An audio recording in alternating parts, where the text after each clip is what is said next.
Hello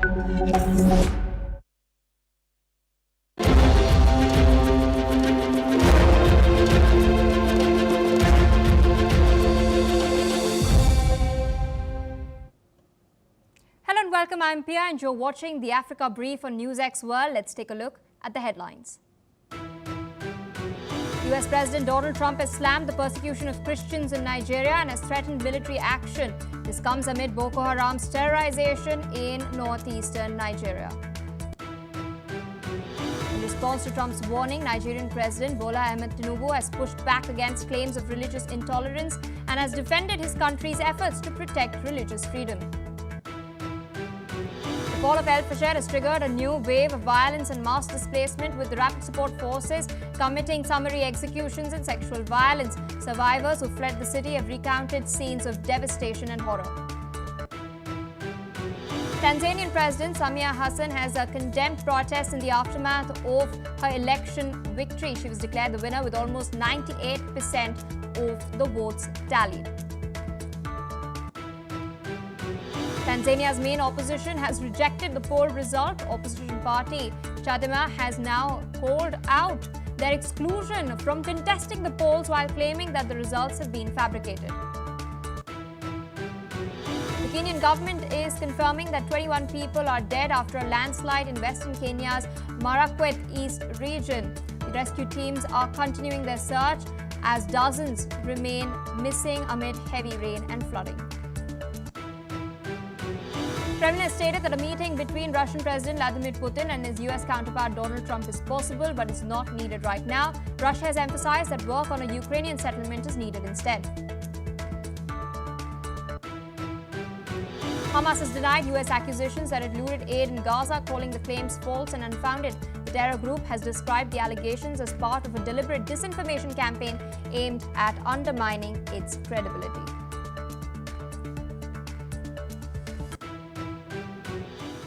Well, viewers, those are the headlines and our top focus. There's a fresh statement that has been issued by Nigeria's Foreign Ministry. The ministry has reaffirmed Nigeria's resolve to defend all citizens regardless of religion and has called America a close ally in promoting peace and democracy. President Bola Ahmed Tinubu has also rejected claims of religious intolerance, stating that Nigeria continues to uphold freedom of faith. Earlier itself, remember, US President Donald Trump had warned that the United States could launch fast military action if Nigeria fails to stop the killing of Christians, and he's also ordered an immediate halt to all aid and assistance to the country.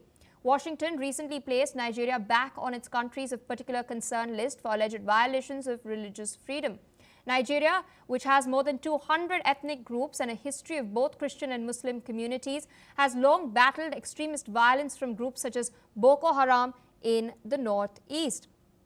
As mentioned earlier, there's been a history of peaceful coexistence, but it has also seen flare-ups of violence amongst these groups, often exacerbated by ethnic divisions or conflict over scarce resources. The insurgency in the northeast of Nigeria, backed by Boko Haram, has killed tens of thousands of people over the past 15 years. Although human rights experts have noted that most victims have been Muslims. With us on the broadcast is Ambassador Mahesh Sachdev. He's a former Indian diplomat. Thank you so much for taking out time and joining us on the broadcast today. Interesting statement coming in from Nigeria's Foreign Ministry that has pushed back against claims being made by Donald Trump. We remember earlier in his first administration, Trump had designated Nigeria as a country of concern. This was undone by the Joe Biden administration in 2021, and Trump now once again focusing his attention over here. Interestingly, the U.S. House of Representatives Appropriations Committee's fiscal 2026 National Security Appropriations Bill has also included increased funding for international religious freedom programs and support for programs supporting communities in Nigeria. I wanted to understand from you, could then U.S. military action risk destabilizing Nigeria even further? Good question. I think it's highly unlikely at the moment, except for some symbolic acts such as aerial bombing of Boko Haram targets, etc. But the main motive for Mr. Trump's uh, uh, bombastic statements seem to be domestic Christian audience of his MAGA base. They are freelancers and they are increasingly looking at targets outside United States to continue with their fusillade against persecution of Christians allegedly in all over the world, including in Africa. Now, in terms of specifics, two things need to be said. First of all, Nigeria, with about 220 million population, would have about 100 million plus Christians. With that kind of number, Christian community in Nigeria would stand probably the third largest in the world after United States and Russia. So it's not a small, insignificant minority. Most of the Nigerian Christians are Pentecostals. That is a style of Christianity which mixes African traditions with hardcore Christianity values. It is one of the fastest growing Christian discipline in the world, including in the United States.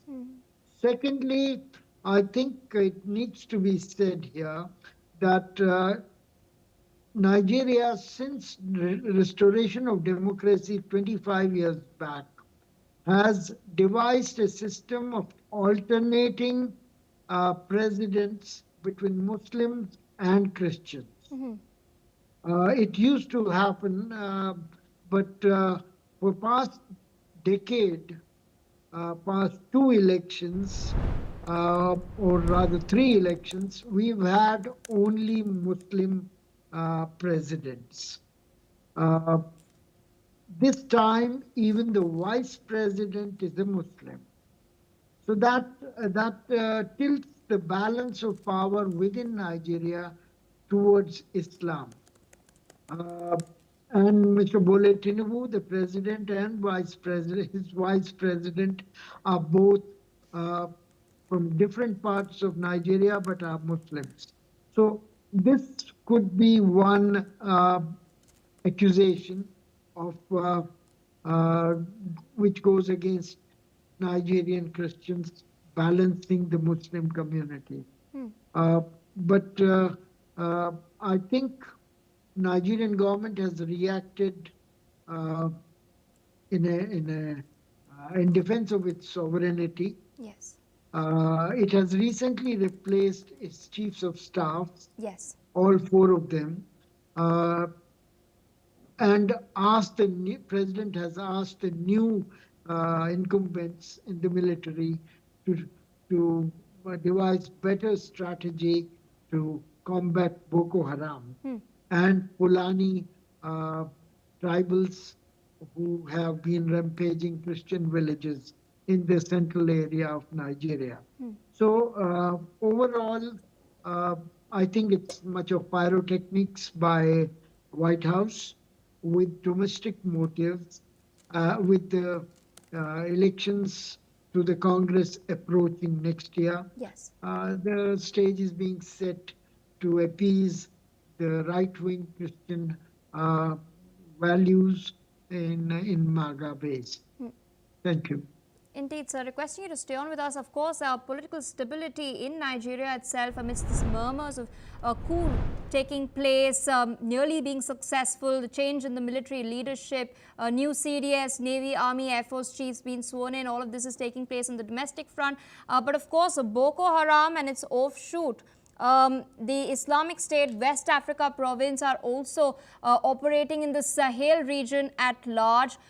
We do know that US military footprint in West Africa was significantly diminished as well when about 1,000 troops withdrew from Niger last year.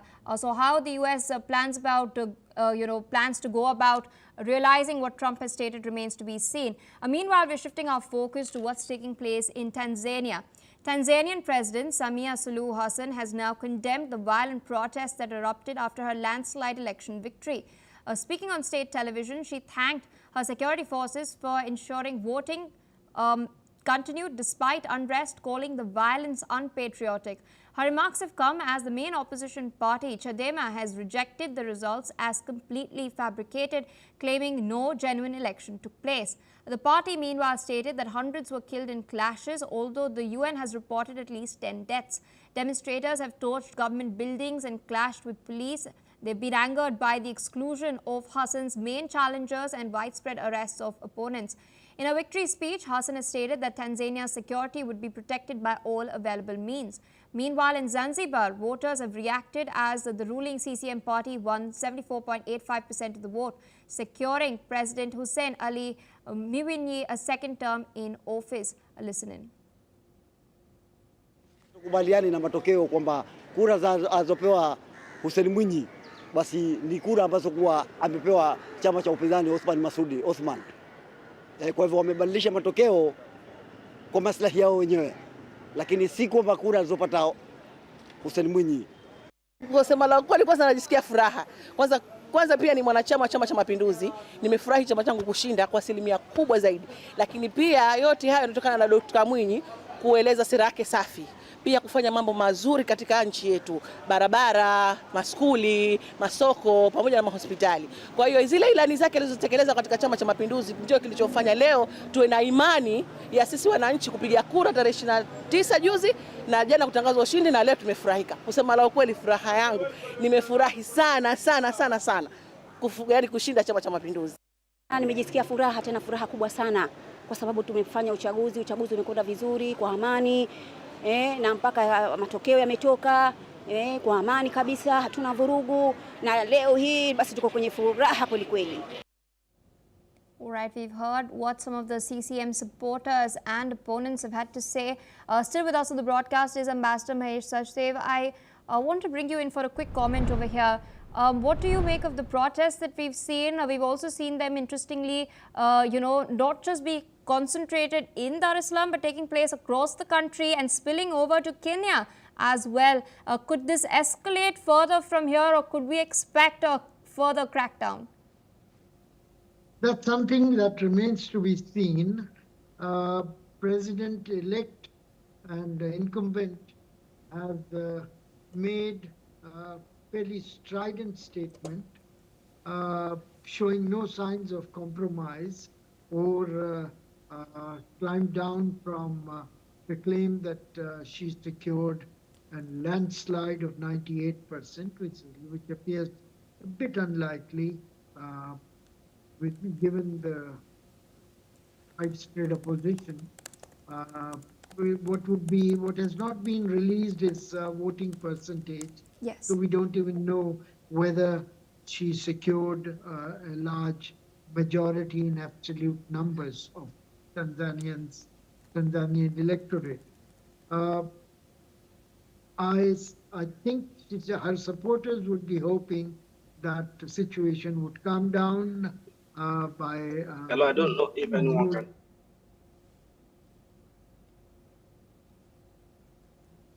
And she would be allowed to continue with her rule. It also remains to be seen whether legislative assembly elections would reflect that kind of 98th percentile victory that her party has secured. Interesting to note that Zanzibar, which is almost entirely Muslim, has voted less in favor of president than the Tanzanian mainland, where Muslims are only 30%. So it does provide some circumstantial evidence that the elections were not fully representative. All right, Ambassador Sajdev, I'd like to thank you for taking out time, sharing your perspective. We also have with us on the broadcast Ayanuga Olugbenga Paul. He's a public affairs analyst joining us from Lagos in Nigeria. Thank you so much for taking out time and speaking to us on NewsX World. Interesting developments coming in from Tanzania as far as the aftermath of the recent elections are concerned. We're seeing President Samia Suluhu Hassan once again coming back to power. The formal numbers that have come out stated that she secured at least 98% of the votes. Meanwhile, the opposition has claimed that the elections were rigged. There were no opposition leaders, major leaders were not allowed to contest as well. How credible are these allegations? Well, if I want to take from experience, there is no democracy in the world, in the entire 192 countries in the world, where any leader, if there is credible democratic election, will win by a landslide of 97.66 votes, which is approximately 98% of the total vote. She won 32 million out of the 33 million total vote casted. It does not happen anywhere in the world. It can only happen where oppositions are, caged, where the wills of the people are not represented. It is impossible for anybody, no matter how popular, even Lin Kuan Yew, when he was president of Singapore, would not claim that he had a landslide of 98% in an election. And the fact that several, apart from the opposition leaders, let's even say the opposition leaders are basically politicking, and therefore, let's assume that they are not saying the truth. But what about international observers? ANC was built to be one of the international observers to go into Tanzania to observe the election, but they could not have access due to the shutdown of internet in that nation. And what that tells you is that there is serious crackdown. In the capital alone, it is recorded that about 350 deaths were recorded. Then in all the towns and villages, if added together, and having observed election in countries where the wills of the people and the opposition are stifled, I would not think that the opposition figures are lying. And don't forget that this President-elect Suluhu was the vice president to John Magufuli before John Magufuli died, and she took over in 2021. So this is her first election to cement power and take hold of the country as fully elected in our own capacity. For me, I believe Tanzania could do better because the situation is dire. If you take power through this means, of course, there will be continuous opposition to the government, even when you are serving in office, and therefore that might hamper a lot of progress that should have been recorded. So I stand with the opposition. I believe that the opposition, they might have inflated the figure, they might have, garnished it a little bit, but they are telling the truth. How would you shut down the internet in the whole nation because an election is coming? How would your own officers be shooting at your own people that you want to lead? These are the questions which ask the Tanzanian authority, especially the president. I agree with the president also that when it comes to national security, you have to do everything possible to defend your nation. But are we talking about national security in this case, or we are talking about our own personal interest being defended? Because it doesn't seem to be that the nation is what they are trying to defend in this case, but our own personal interest. Indeed, and there's also a debate that a lot of people have been having about whether, these democratic exercises that we're seeing, whether they're a sham or not. Is it even better than the authoritarian military regimes that are present in East and Central Africa? I request you to stay on with us as we're tracking more news, this time from South Africa. We're now learning that South African President Cyril Ramaphosa has convened a secret retreat with leaders of political parties in the GNU to discuss the state of the coalition government, which could have implications for its future. The African National Congress and opposition parties under Ramaphosa have agreed to hold a 2-day strategic meeting with GNU party leaders at the Cradle of Humankind in Krugersdorp. Ramaphosa has invited the parties to the meeting without disclosing its agenda in order to keep it private. This meeting, of course, comes amid intense speculation within higher echelons of the African National Congress that Ramaphosa may be considering taking a step back from leading the government. Still with us on the broadcast is Mr. Ayanuga Olugbenga Paul. Thank you so much for being with us as we discuss what's taking place in South Africa. Of course, political currents being rather tumultuous at the moment, with Cyril Ramaphosa now convening a secret retreat with his ruling coalition partners. What do you think could be the implications if Ramaphosa does decide to take a step back? What sort of leadership could we then see emerging? Well, I think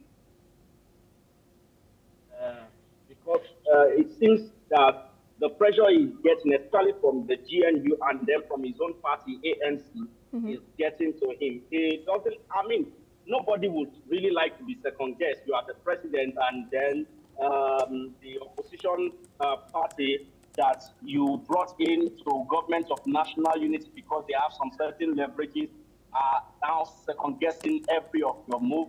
And then your own party that should be your backbone, that should have your back at all times, you know, you are also being second guessed within your party. He's actually having it rough with the former president, Thabo Mbeki, and all of this are pointing to reasons why he wants to step down. But if he does step down at this moment without completing his tenure, which is to expire in 2029, I think it's going to create a vacuum that if ANC is not careful to manage, the ANC might lose out of power for the first time if they are not able to manage the situation properly. And that is why this meeting of Government of National Unity is important. And I like the fact that they are making it a secret meeting so that people can be able to, party leaders or in the coalitions will be able to express their thoughts and opinion freely without fear of being quoted by the press or anybody like that. And then once they come to a ratification of agreements, then they can now call the press to inform the press of what they have been able to agree in such situations. So I think it is a good one. And of course, you can see the energy, the atmosphere from all the parties that are going to attend the meeting, that the vibe towards it is a positive one. They are all expectant of it. In fact, in some quarters, they are saying that they had expected this meeting to have taken place for long. It's been 2 years since they have a meeting like this, and so it is long overdue. And that is why, even though many of the attendees do not know the agenda yet, but they have a positive outlook towards it, hoping that, you know, they will be able to discuss salient issues that will bring the economy up and also shore up foreign relations with some nations that, you know, South Africa is currently having issues with. So, but I believe that maybe by virtue of the result of this meeting, Ramaphosa will have a rethink and, you know, finish his term in office. But if he does, by virtue of the resolution from this meeting, decides to step down, I'm sure that ANC would also be up to the game to replace him with somebody who can bring the whole team together and, you know, help continuity in government. I even heard that they are trying to invite EFF, you know, into this meeting for the first time to bring them into the Government of National Unity meeting, which will also help them to be able to carry every of the opposition figure along and every of their thoughts and opinion be taken into account. All right, sir. With that, I'd like to thank you for taking out time sharing your analysis with us on NewsX World today.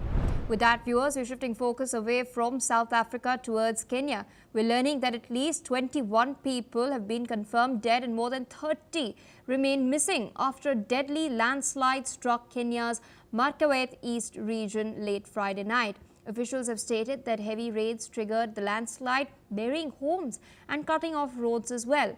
Interior Cabinet Secretary Kipchumba Murkomen has visited the area, confirming that 25 people have been rescued and airlifted for medical treatment. He has urged residents to move to higher ground and avoid landslide-prone areas. A multi-agency team, including the military, police and Red Cross, are leading rescue operations through the area, but access remains difficult due to the flooding and the mudslide. The government has paused the search overnight with plans to resume the rescue operations. Relief supplies and medical aid are being prepared for affected families. Listen in to what the Cabinet Secretary for the Ministry of Interior Affairs had to say. We have been able to evacuate about 25 injured victims of this disaster, but we still also have more than 30 people who are missing. We can account for about 15 persons who have already died. And I want to ask our people to be on the lookout. We want to request all of them to go to higher ground and to avoid areas that are prone to landslide, because we already know areas that are prone to landslide.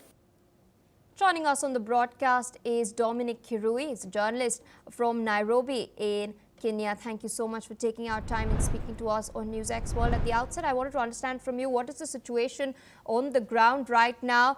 There are confirmed deaths. The number has been pegged at 21 specifically. 30 people are also reported to be missing. Yes, thank you so much for having me. And as you rightly said, 21 people have been confirmed dead by the government, and 30 others have been airlifted to the hospital, to a hospital called Moi Farrell Hospital in Eldoret City, which is in the neighboring Uasin Gishu County. And 30 more people are still missing, and search and rescue operations are ongoing at the area. And yeah, that is it. That is what is going on right now. Indeed, and heavy rains are a known seasonal risk in the area. What are authorities doing to mitigate this damage? There is not much that the government is doing, because the area is prone to landslides once there is rains. And for the past 2 weeks, there have been a very just so much. But across many other counties, the meteorological department issued a warning going to be above rains in the area, Western Kenya, because this is next to the Ugandan border. And that the rain came and loosened for deforestation over the years in the areas, so that the ground is actually loose and it's rocky and it's hilly. So once the rains are too much, the hills cave in, and that is when the landslides happen and sweeps down the homes.